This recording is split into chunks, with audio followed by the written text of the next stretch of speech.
I don't know what your experience was, but I know a lot of the departments I've taught in were very kind of topic based, and particularly in geography, it would say, "Oh, we're doing rivers," or we're doing volcanoes, and you think, well, what aspects of that? That there's so many different questions you could ask about rivers. Like the idea that on a planning sheet it just said the word rivers, you'd be like, well, what does that mean? And that was so infuriating. And I think a lot of this is almost like a counter to that, to say, look, there's some really interesting questions that have a contemporary, real world, kind of real immediacy to them that we should be posing and that we should engage young people with. Yeah, definitely. I mean, I think even just looking at these questions for me and the things that I've learned by looking at these questions is that they feel relevant and they feel really important for the world that we're currently in and the world that we know we're heading towards. And so I think there's just such merit in learning about some of these different topics and learning about terms that perhaps aren't quite yet in kind of normal vocabulary, and or concepts like things like rewilding or green jobs and things like that. I think there's just so much power in kind of dissecting the world that we're in and kind of having like the chance to almost rebuild it by really questioning what do we need to know and what how can that kind of help us learn different things. I think in a lot of the Department for Education guidance, what it says is the debate is not, is climate change happening? Like we know that the warming we're seeing, the heating is all, it's climate, it's human induced, and the debate though is about the solutions. And I think what we're really trying to do here as well is yes, address that the kind of underlying science of climate breakdown and all those sorts of things, but and and also the societal things around climate justice, but also then think about what solutions, kind of where we move to. So like there's a question, how should we use land? Yeah. Do we need more rewilding? These are really fundamental ones about how we structure society and what we do. Um, Yeah, and I think it's really exciting because I think these questions do offer solutions. And I think that these solutions then come from these young people. And I think that actually, if we're wanting to combat things like climate anxiety and the mental health crisis that's happening with young people, giving them power and making them feel like, oh, there are ways out of this. This isn't a foregone story. I think hopefully is really empowering to them that they don't kind of it's not dictated to them, they are the ones dictating it, and I think that's a really exciting part of this of the whole of Ministry of Eco Education. there's one other thing around these questions that I want to maybe discuss, is I know some people have looked at them and been quite annoyed because of the nature of the questions. They're really short. They've got like 4 or 5 words in them. They often aren't the clearest of questions. So one of them is, can gas be green? Without knowing much else, you'd be like, what's that? And I know we've done this as staff training, and there's been another one that often teachers sort of go, what's that one about? It says, it's about yeah, where are the lost words? And Oh if yeah. you don't know Robert McFarlane, you'd be like, what's a lost word? What's that Yeah. about? So like I these questions um really play to that kind of slightly childish, kind of not like inquiry approach, where the Yeah. questions, and they're almost like populist in a certain way as well, because they play up to certain terms, or they really ask them in a way which is slightly annoying or kind of infuriating.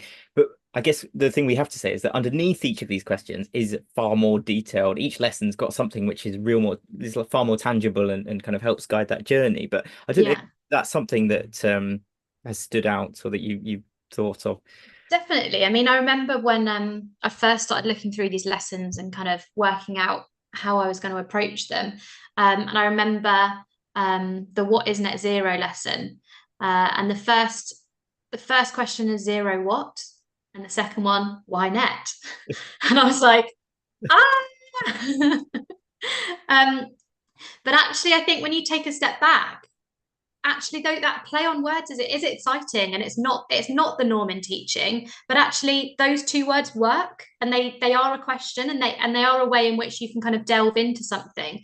And so I think it's it's fun, and it's just a bit of a different way of approaching things, that hopefully just opens the door to the way in which teachers can use all of this material, and the way in which they don't have to use everything kind of perfectly to the T. It can be playful, and it can, like you said, they can pick and choose what works for them. It doesn't need to be that they follow this prescriptively.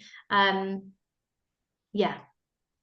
But maybe the only other thing as well then is just to say, look, there's obviously so many resources out there and resources that are constantly being created. And actually, that was one thing that we as an organization wanted to not do, was sort of create new resource. But then we have kind of created new resources by framing other resources. So it's this weird, it's the hardest thing to explain to someone unless they actually see it. And I think one of the there was a moment early on where you turned around to me and said, only a teacher could make this. And I know we've also had that same kind of sentiment from people who aren't teachers, who really don't get it initially. And it takes so much explanation. It's this thing where teachers, because of the day-to-day job of what they do, they just understand and they go, this is, well, like, from feedback, they've said this is really useful because it does so much of what I would do myself anyway.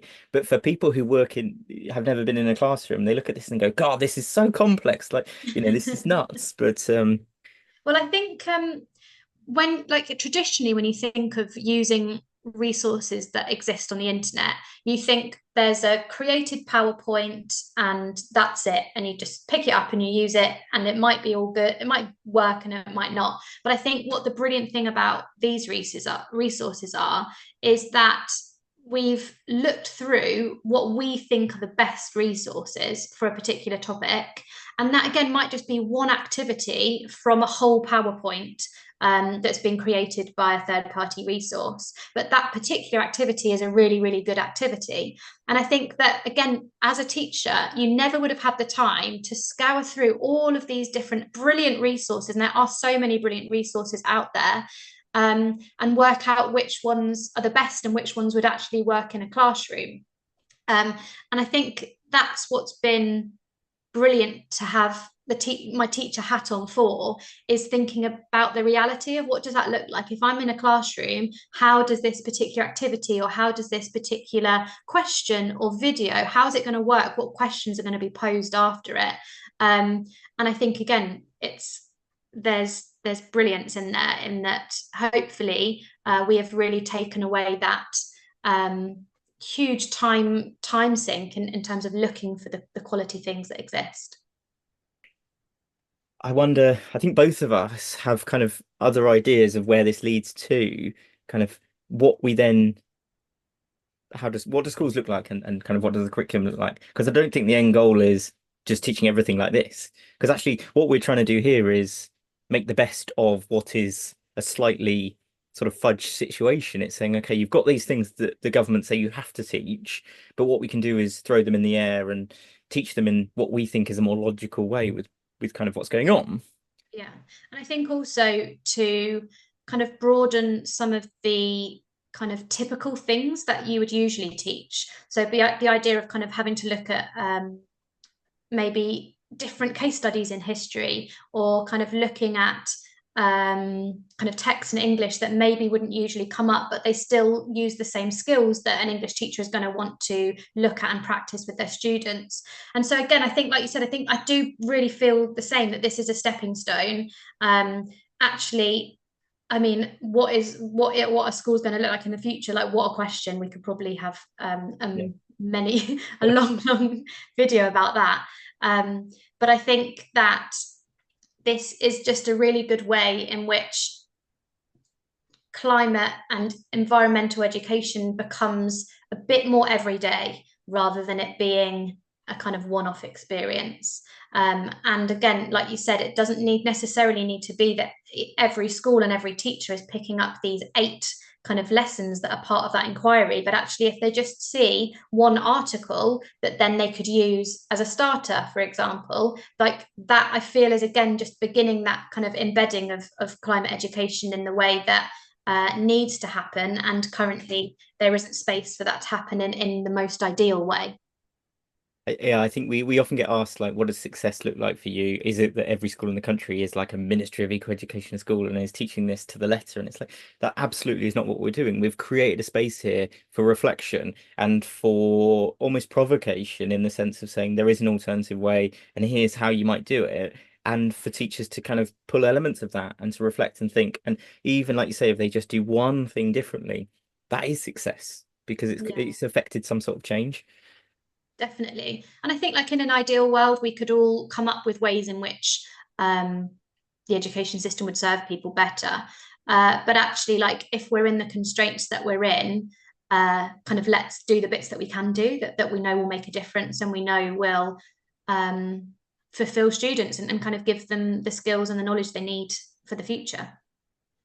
Maybe the one other thing just to reference as well is I think this is so important for teachers to keep them in the profession or to keep them in terms of their health, their mental health and their well-being, is that there are so many teachers, ourselves included, and so many that we've connected with that they struggle to justify being in the classroom unless they're doing this. And this is the way that they both kind of maintain that sense of, I'm doing what I can and I'm doing a good thing, whilst acknowledging what's kind of going on in the world around them.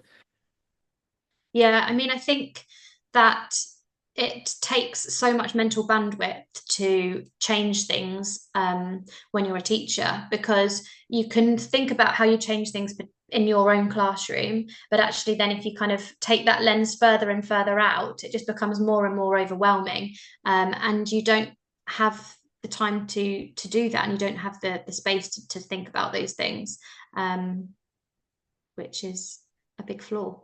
Hmm. Cool. I think that's really good. Thank you so Yeah. much. Pleasure. I think, yeah, hopefully the edit